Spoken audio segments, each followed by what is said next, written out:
할렐루야.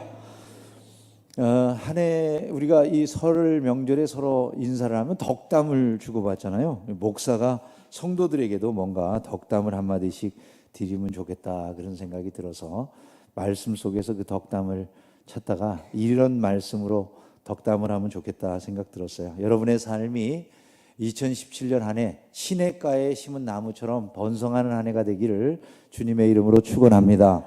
여러분들의 삶이 철을 따라 열매 맺는 2017년이 되기를 소원합니다. 여러분의 잎사귀가 마르지 아니하고 여러분이 늘 푸르고 청청한 삶을 사는 올 한 해가 되기를 진심으로 소원합니다. 뿐만 아니라 하시는 모든 일들이 다 형통한 한 해가 되시기를 진심으로 축원합니다. 무엇보다도 하나님께서 2017년에 여러분이 행하시는 모든 일을 다 인정해 주시는 귀한 한 해가 되기를 진심으로 축원합니다. 목사가 이런 이제 축원의 말을 했지만 이것이 정말 우리의 것이 되기 위해서 성경은 우리에게 이런 삶을 살아야 된다라고 교훈하는 것들이 있습니다. 축원이 실제 삶 속에 이루어지기 위해서 우리가 어떤 삶을 살아야 되는가? 그 첫 번째를 오늘 말씀은 이렇게 말합니다. 죄악을 멀리하라. 한번 따라서 해봅시다. 죄악을 멀리하자. 악인들의 꾀를 따르지 아니하며 죄인들의 길에 서지 아니하며 오만한 자들의 자리에 앉지 않아야 된다. 이렇게 말씀을 했어요. 악인들의 꾀라라고 하는 말은 이 꾀라고 하는 게 선한 지혜가 아니라 악한 지혜를 말하는 거예요. 지혜는 지혜 같은데 남을 해치기 위한 지혜들이에요. 결국 이들의 지혜라고 하는 것은 악한 지혜이기 때문에 자기를 멸망하게 할 뿐만 아니라 다른 사람도 망하게 하는 그런 지혜들인 것을 우리가 알게 되는데 바로 이게 악한 꾀인 것입니다. 믿는 사람들은 이런 악한 꾀를 사용해서는 안 된다라고 하는 것을 말씀하는 것이죠. 우리가 2017년 한 해 복을 받기 위해서 하나님의 은혜를 누리기 위해서는 이런 악한 꾀를 멀리해야 된다는 것을 기억하시기를 주님의 이름으로 축원합니다. 뿐만 아니라 우리에게 성경이 말씀하는 것은 죄인들의 길에 서지 말라 이렇게 말씀을 합니다. 즉 무리지어서 악을 행하는 사람들과 같이 자리를 해서는 안 된다 그런 말이죠. 젊은이들이라면 조폭들이나 무슨 폭력 서클 이런 데 같이 하면 안 된다 이런 말이 될 것입니다. 악을 행하기 위해서 무리를 짓는 사람들과 같이 악한 일을 도모하는 자리에 있지 말라는 이야기가 될 것입니다. 누구를 왕따시키기 위해서 서로 계획하고 나쁜 것을 계획하는 일들 속에 신자가 가 있으면 안 된다는 거예요. 하나님을 대적하는 그런 생각들을 모의하는 자리에 신자가 가서는 안 된다는 것이죠. 신자는 한 해 동안 하나님의 복을 누리기 위해서 마땅히 이런 것들을 경계해야 된다는 사실을 마음속에 새길 수 있기를 주의 이름으로 축원합니다. 또한 오만한 자들의 자리에 앉지 아니한다 이렇게 말씀을 했거든요. 오만한 자라는 게 도대체 뭐를 의미할까 그런 생각이 드실 거예요. 성경에 보면 우리 성경은 오만한 자라고 되어 있는데 영어 성경을 보면은 이 오만한 자들을 이렇게 해놨어요. 하나님을 별 볼 일 없이 여기는 자들. 하나님을 별 볼 일 없이 여기는 자들이 오만한 자들이라는 거예요. 영어 성경에 이렇게 돼 있어요. Those who have no use for God 이렇게 돼 있어요. 하나님에 대해서 쓸모있다라고 생각하지 않는 거예요. 별 볼 일 없다. 하나님이 무슨 의미가 있느냐? 조롱하는 사람들이 그래서 신앙이라든지 아름다운 것, 영적인 일들을 조롱하는 자들. 그래서 다른 성경에 보면 모커스라고 돼 있어요. 이 오만한 자들을 번역할 때 비웃는 사람들, 조롱하는 사람들 이렇게 되어 있어요. 하나님의 일에 대해서 거룩한 일들에 대해서 함부로 말하고 조롱하는 사람들이 의외로 많이 있어요. 주변을 여러분 살펴보면 함부로 말하는 사람들이 얼마나 많습니까? 성경은 그들에 대해서 이렇게 말씀합니다. 너희는 오만한 자가 되지 말라. 너희 결박이 단단해질까 하노라. 그러니까 하나님께서 그들을 묶는 저주의 사슬이 더 단단해지는 일들이 일어날 수 있기 때문에 결코 오만한 자들과 함께해서는 안 된다. 이런 말씀을 하시는 것이죠. 오늘 여러분 2017년 한 해 여러분 모두가 다 시냇가에 심은 나무와 같이 번성하기 위해서 죄악을 멀리하는 한 해가 되시기를 주님의 이름으로 축원합니다.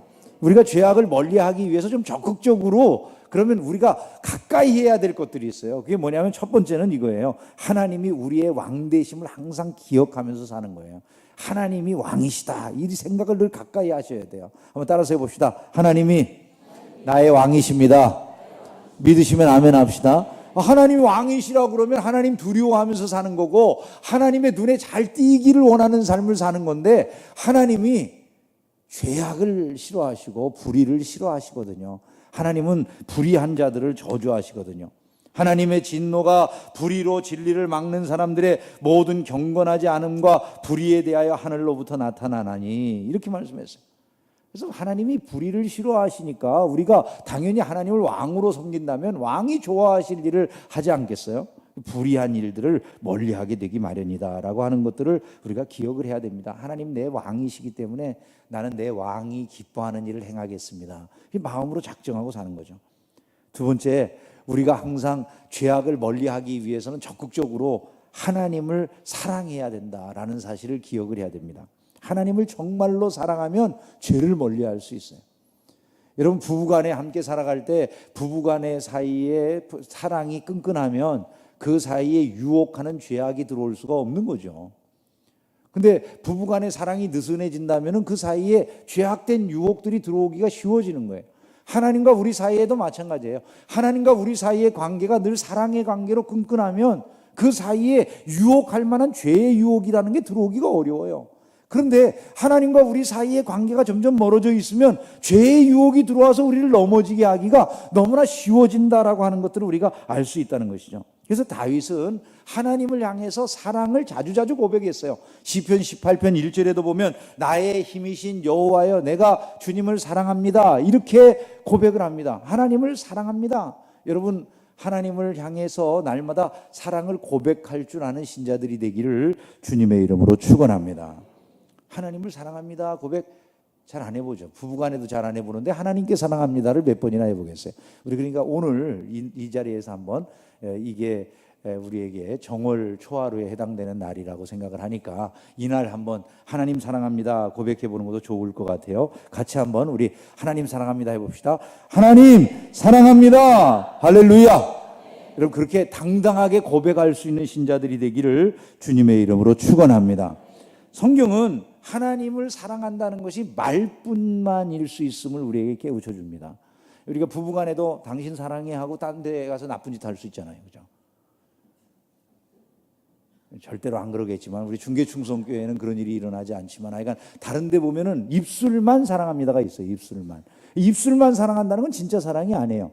성경도 마찬가지로 하나님을 사랑합니다 고백했는데 진짜 사랑인지 아닌지는 뭘로 나타나냐 하면 이렇게 나타나요. 하나님을 사랑하는 것은 이것이니 우리가 그의 계명들을 지키는 것이라. 계명을 내가 지키는지 아니 지키는지를 보면 알 수가 있다는 거예요. 가만히 생각해 보면 그래요. 예를 들어 10계명에 나와 있는 하나님의 이름을 망령되이 여기지 말라, 우상을 섬기지 말라, 뭐 이런 계명들이 있다고 해봅시다. 그 계명들을 지킬 때 이 계명들이 무거운 것이 아니려면 하나님 사랑하면 되는 거예요.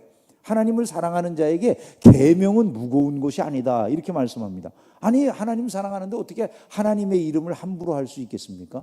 하나님 아닌 다른 것을 사랑한다고 말을 할 수가 있겠습니까? 자연스럽게 우상숭배라든지 이런 거 할 수가 없는 것이 된다는 거죠. 안식일을 지킨다라고 하는 것들이 무거운 짐이 될 수가 없다는 거예요. 왜냐하면 하나님을 사랑하기 때문에. 그러나 하나님을 내가 사랑하지 않으면 그게 다 무거운 짐이 되는 겁니다. 하나에서 10가지 다. 그래서 부부간에도 이제 무슨 그 핸드폰에다가 이렇게 그 저장해 놨는데 왼수, 그 왼수가 누굴까 이렇게 쳐다봤는데 보니까 부부간이라든지 뭐 이렇게 이제 기록이 돼 있다든지 멍청이 뭐 이렇게 한심한 인간 뭐 이렇게 하여간 별의별 이름으로 다 저장을 해 놓는다고 그래요. 그래서 아예 못 열어보게 이제 다 비밀 저걸 해놓고 잠금 장치를 해가지고 부부간에도 서로 안 보여주려고 그래. 왜냐하면 봤다가 이 멍청한 인간이 누구야 도대체 그러다 싸움 날까봐. 아니면 아예 그냥 한쪽에 힘이 기울어서 멍청한 인간이라는 소리를 들어도 그냥 알았어 그러고 살든지. 여러분, 이러면 이게 제대로 된 관계일 수가 없죠. 사랑하면 그렇게 되는 게 아니죠. 어떻게 그렇게 하겠어요, 그죠? 꿀물이 뚝뚝 떨어지는 그런 이야기들을 써놓겠죠. 항상 우리가 그것들을 생각을 해야 돼요. 하나님을 사랑한다라고 할 때는 계명을 지키는 것이 어렵지 않다. 내가 계명을 지키는 게 날마다 힘이 듭니다. 점점 어려워집니다. 무엇을 말합니까? 하나님과 나 사이에 사랑에 금이 가고 있다라고 하는 것을 우리가 기억을 해야 되는 것이죠. 그리로 돌아갈 때 우리에게 하나님의 은총이 2017년 안에 충만하게 임함을 믿으시기를 주님의 이름으로 축원합니다. 또한 악인의 결국을 깨달으면 우리가 죄를 멀리할 수 있다는 거예요. 악인의 결국을 깨달으면. 악인이 일시적으로 번성하고 잘 되는 것을 볼 때 성도들이 제일 시험에 많이 든대요.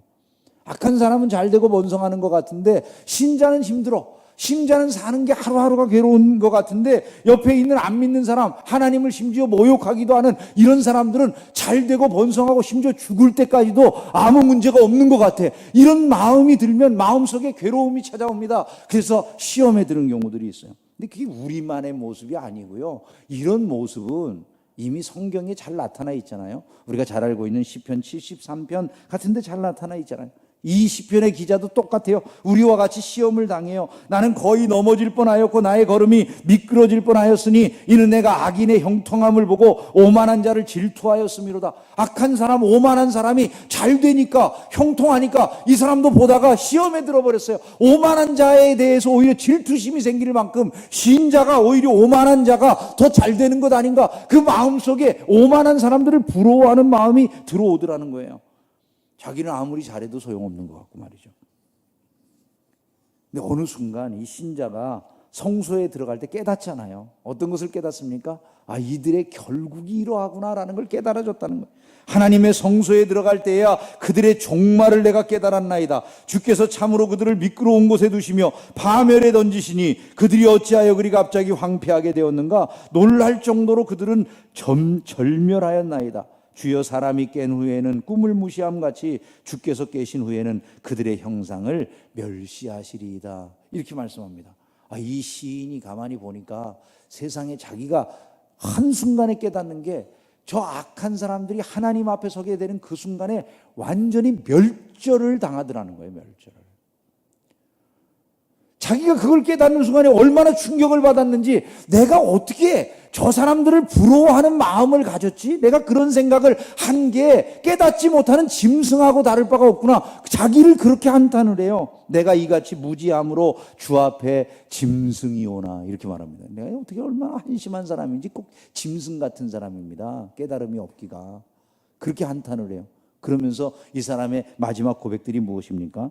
하늘에서는 주 외에 누가 내게 있겠습니까? 하늘나라에 올라가 보면 하나님 한 분 외에 뭐가 남습니까? 이 세상에서 잘 되고 번성하고 잘 나가는 것처럼 보여지는 그 모든 것들이 다 무슨 소용이 있습니까? 하늘에 가면 하나님 한 분만 남는 것 아니겠습니까? 땅에서 그러니 내가 살아가는 동안에 주밖에는 사모할 자가 없습니다. 이런 고백을 합니다. 그리고 하나님을 가까이 함이 내게 복이라는 고백으로 이 시편이 맞춰지는 거예요. 여러분, 죄악을 멀리하고 승리하는 신자들이 되시기를 주님의 이름으로 축원합니다. 두 번째로 우리가 2017년 한 해 시냇가에 심은 나무와 같이 번성하는 복을 누리기 위해서 필요한 것이요, 말씀을 가까이 하는 것이다라는 점을 기억을 해야 됩니다. 오직 여호와의 율법을 즐거워하여 그의 율법을 주야로 묵상하는도다, 이렇게 말씀했거든요. 하나님 말씀을 가까이 하는 것이 우리에게 복이다. 따라서 해봅시다. 말씀을 가까이 함이 내게 복이라. 믿으면 아멘 합시다. 하나님 말씀을 가까이 해야 된다는 거예요. 이 율법책을 내 입에서 떠나지 말게 하며 주야로 그것을 묵상하여 그 안에 기록된 대로 다 지켜 행하라. 그리하면 내 길이 평탄하게 될 것이며 내가 형통하리라 라고 말씀을 합니다. 너는 나의 이 말을 너희 마음에 두고 그것을 너희 손목에 메어 기호를 삼고 미간에 붙여 표를 삼으며 또 그것을 너희 자녀들에게 가르치라 라고 말씀을 합니다. 내 집 문설주와 바깥문에 기록하라. 항상 말씀을 가까이 두고 살아가야 된다라고 하는 것을 교훈하는 거예요. 다윗은 시편 119편에서 이렇게 말씀했어요. 행위가 완전하여 여호와의 율법을 따라 행하는 자들은 복이 있으며 여호와의 증거들을 지키고 전심으로 여호와를 구하는 자는 복이 있도다. 여러분, 2017년 안에 여러분의 삶이 진정으로 복받기를 소원합니다. 그러기 위해서 말씀을 가까이 하셔야 돼요. 도대체 말씀을 가까이 하는데 어떤 복이 있는가? 시편 119편 하나만, 우리가 성경 전체에서 찾으려고 하면 너무 많으니까 그냥 시편 119편 한 장에서만 우리가 어떤 복이 있는가 찾아봐도요, 너무 풍성해요. 이런 내용들이 나와 있어요. 주의 계명을 주의하면 수치를 당하지 않는다, 이렇게 말씀했고요. 그 행실을 깨끗하게 할 수 있다. 또 삶이 눌릴 때에 영혼의 살아나는 역사를 경험하게 된다. 왕들 앞에서도 당당하게 된다. 힘들 때는 위로를 받는다. 하나님이 말씀대로 행하시기 때문에 말씀의 복을 누린다. 원수보다 지혜로워진다. 명철함이 스승보다 낫고 노인보다 승하게 된다. 하나님이 말씀하신 대로 소망을 부끄럽지 않도록 역사해 주신다. 우둔한 자들에게는 깨달음을 주시고 죄악이 삶을 주관하지 못하도록 우리를 이끌어주는 것, 이런 것이 말씀의 역사다. 삶의 큰 평안과 장애물이 없는 은혜가 임한다. 뭐 이런 다양한 말씀들을 시편 119편에서 해주고 있는 거예요. 다윗은 그 복을 얼마나 크게 생각을 했는지 말씀을 날마다 가까이 하려고 노력했다고 그렇게 말씀해요. 내가 많은 탈취물을 얻은 것처럼 나는 주의 말씀을 즐거워하나이다. 나는 거짓을 미워하며 싫어하고 주의 율법을 사랑하나이다 라고 말씀을 했어요.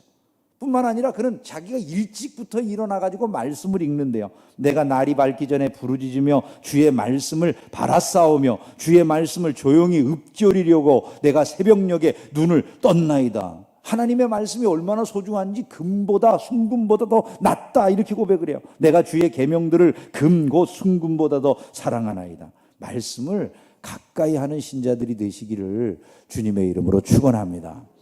무엇보다도 저는 이런 말씀들 외에 저는 이런 것도 말씀을 드리고 싶어요. 하나님 말씀을 가까이 하면 하나님의 지혜를 가까이 두는 것과 똑같아요. 우리가 삶을 살아가면서 우리 지혜로만 살아가기 어려운 일들 많잖아요. 판단하기 어려운 일들 많잖아요. 세상을 헤쳐나갈 수 있는 힘이 이 말씀으로부터 오는 거예요. 말씀을 날마다 먹어야 돼요. 말씀은 우리가 이 무슨 세상의 고전 연구하듯이 연구하는 게 아니에요. 말씀은 양식을 먹듯이 매일매일 먹어야 돼요. 하루 세 끼, 밥 먹을 때 세 끼 먹듯이 이 성경도 하루 한 장씩 3장은 읽어야 돼요. 세 끼, 아침 먹고 한 장, 점심 먹고 한 장, 저녁 먹고 한 장, 주일에는 5장. 그러면 1년에 한 번. 그래서 1년 동안 먹을 충분한 양식이 되는 줄로 믿습니다. 징그러니 우리가 성경 말씀을 안 읽고 안 먹어. 이거는 먹는다는 생각으로 읽어야 되는데 이해하면서 공부하듯이 성경을 생각하기 때문에 어려운 거예요. 잘 이해 못해도 상관없이 읽으면 그 양식이 내 속에 들어와서 나를 형성하듯이 성경이 우리를 형성하는 거예요. 말씀을 먹는 신자들이 되기를 주의 이름으로 축원합니다.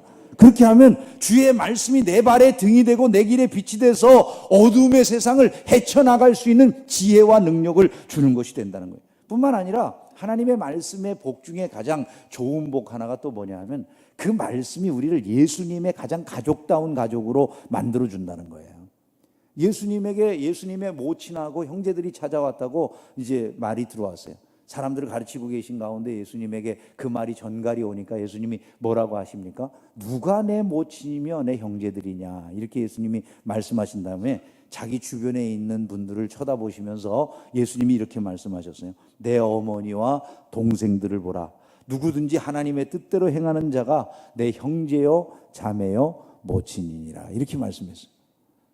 하나님의 뜻대로 행하는 자가 내 가족이다라고 말씀을 하셨다고 한다면 결국 하나님의 뜻대로 행하는 사람이 되기 위해서 우리에게 필요한 일이 무엇입니까? 말씀을 연구하는 것밖에 없다는 거예요. 말씀을 가까이 하지 아니하고 예수님의 가족다운 가족이 될 수는 없는 것임을 기억하시기를 주님의 이름으로 축원합니다. 뿐만 아니라 위기에서 피하는 길도 성경에서부터 나오는 거예요.